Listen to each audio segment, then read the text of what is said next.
हमारे अल्हम्दुलिल्लाह नौजवान हमारे बच्चे बैठे हैं। बस एक नसीहत मेरी तरफ से ये मैं करूँगा कि पूरी कोशिश करें कि अच्छी सोबत में बैठें, अच्छे लोगों के साथ बैठें, बुरी सोबत से बचें।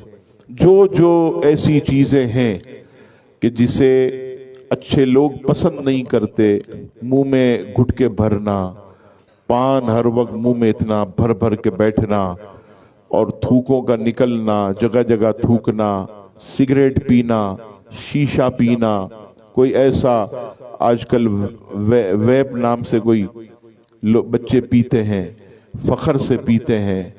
इन चीज़ों से अपने आप को बचाएं। किसी की भी अपनी पी हुई सिगरेट कभी भी आप जो है, माफ़ कीजिएगा, किसी की पी हुई सिगरेट आप हरगिज़ न लें, न पिएं। न जाने उसके अंदर क्या है, किसी नशे में मुब्तला कर दिया जाए, हम फिर तकलीफ में आ जाएं, वो नशा हमारी जान न छोड़े। तो मैं ये ज़रूर अर्ज़ करूँगा, बुरी सोहबत से बचें, बुरे लोगों से बचें, अच्छों में बैठें, नेक लोगों में बैठें। ज़्यादातर वक्त अपने वालिदैन को दें, अपनी पढ़ाई को दें।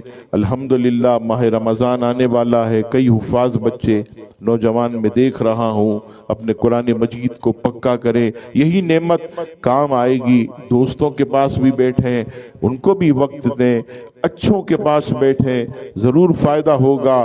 बुरे लोगों से, उनकी सोबत से और दीगर जितने भी नशे हैं जो बुराई की तरफ ले जाते हैं, उनसे बचें।